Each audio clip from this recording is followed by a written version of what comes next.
I'm just going to tell you right up front. Most women will play the game where you make them jump through all these hoops. But here's where the process kind of gets short-circuited. You guys understand the concept of projection, yes? Does anybody not know what I mean when I say projection? Okay. Just for the sake of somebody who watches this program someday maybe. Projection is when we take something that is a part of our internal map of the way the world works, or the way we believe the way it's supposed to be, and we project it outward onto everyone around us. Okay? Women are very, very, very, very emotionally strong. They can share powerful, very intimate, very sensitive aspects of their inner world without nearly as much fear of judgment as a man. Because they do that much more readily. You know, energetically speaking, you guys are asking about energetics. Men are yang on the outside, yin on the inside. Women are the inverse. They are yin on the outside, yang on the inside. That's why they can have babies and still get up and plow fields. Okay? They are extremely strong in that way. And so they can tolerate bearing it all. Men, not so much. In fact, men are usually hit harder in breakups than women. Women actually get over breakups faster than men. Okay? Little boys tend to be more sensitive than little girls. It's energetically based on what they do and how they work. So when you're in a dating situation and a guy and a girl are getting together and the woman really, really, really, really, really likes this guy. He's flipping all the switches.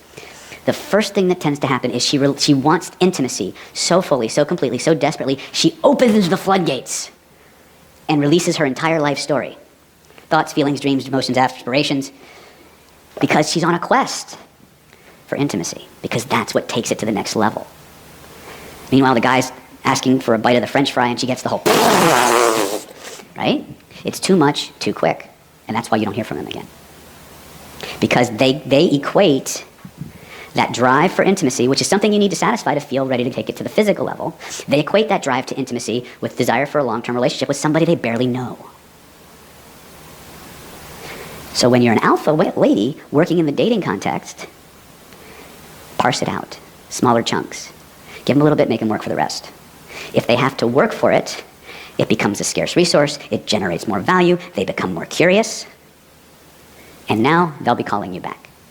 But if you're in your quest to move the relationship forward, you want to bear it all and share everything, you'll see little dust trails where they were standing. Okay? That doesn't mean that there aren't some men who will just take it all in. Many evolved men will. But as a rule, if you're playing the game, scarce resources have more value. Period. I didn't make the rules, I just report them. So how do we talk about scarcity? How do we generate this idea of scarcity? A, tease them and give them a little bit. Make them work for the next piece. Ladies, when you are trying to create scarcity, you're taught to play hard to get. Most women who play hard to get usually stay alone. Why? Because the way they're taught to play hard to get guarantees they won't be approached by the people that actually would satisfy their needs. Okay? Much of the body language that men and women are taught will actually send the opposite signals of what you want. Okay? So, for example, many women are very shy in public. Again, we're talking about perceptions now. So, again, the body language of shyness, snobbishness, aloofness are almost identical. And so if you're a man in a highly suggestible state, which women put us in automatically, and someone's giving a nice guy who understands boundaries, sees that kind of body language, he's getting the message not to approach, not to make contact. So he doesn't. Who does? The pickup artists? The people who don't care about boundaries? Right? The people with a harsher agenda. And so many times, in our attempts to appear hard to get, or if we're dealing with a case of shyness, or whatever, we come off as unapproachable. Right? So, if you want to create a hard-to-get energy that works for you, here's how you do it. You must be seen in the company of groups of people fighting for your attention. Right? That's how you create hard-to-get value-based scarcity, or scarcity-based value. When you see it, when there's a crowd of people hanging out with you, calling your attention here, drawing your attention there, you become desirable. That's why guys with one of these tend to get a lot more attention than guys who don't. It goes to a concept, one of the first attraction triggers that we want to talk about, male and female, it doesn't really matter, is pre-selection. Women are constantly sorting for what? Survival potential, right? What does that actually mean? A, they're alpha or more dominant. They tend to be more assertive. They tend to be more socially adept. They tend to be emotionally healthy. Okay? There's others we'll talk about.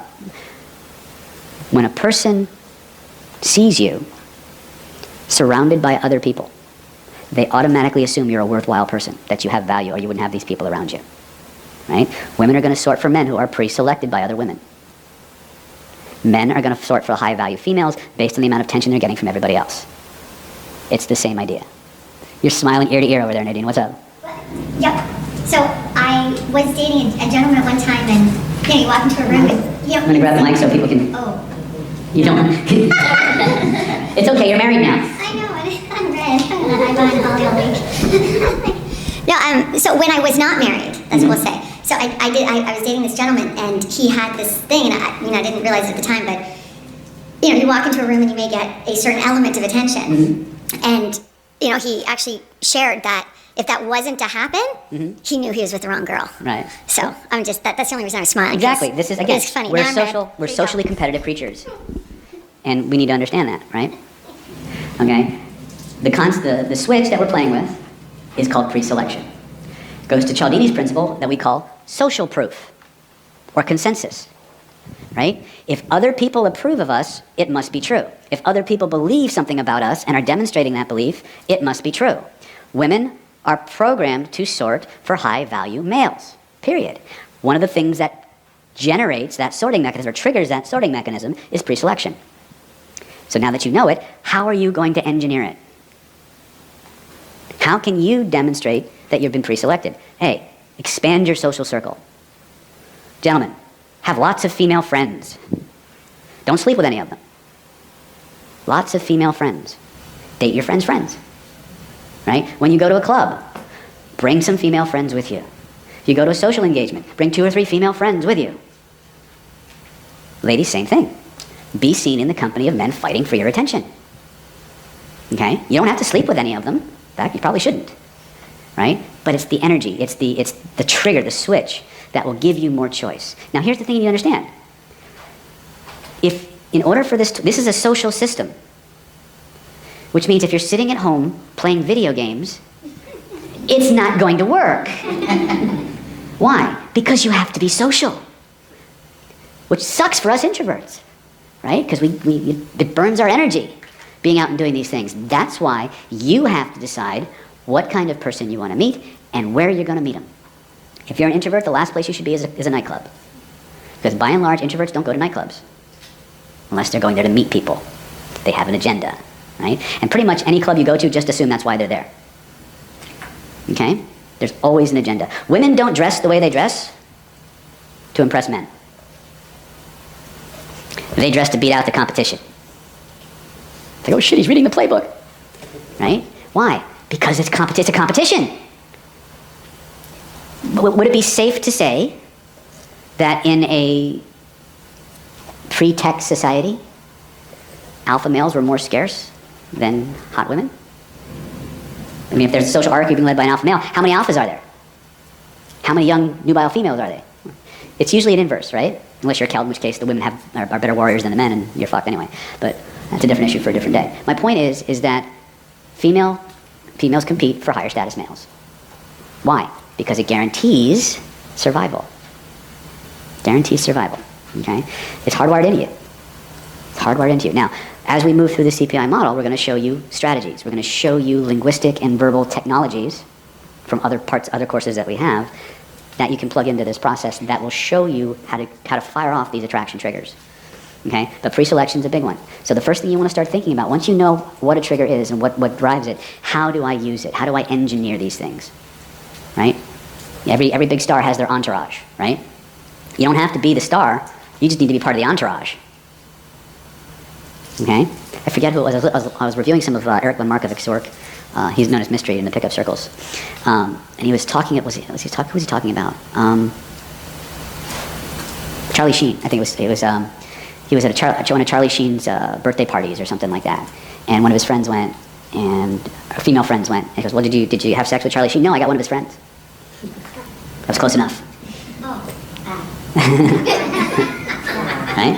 It's because people are driven. Again, depending on what part of the country you're in, this is more prevalent, more obvious than in other parts of the country. You go to LA, you're going to see this behavior all over the place, right?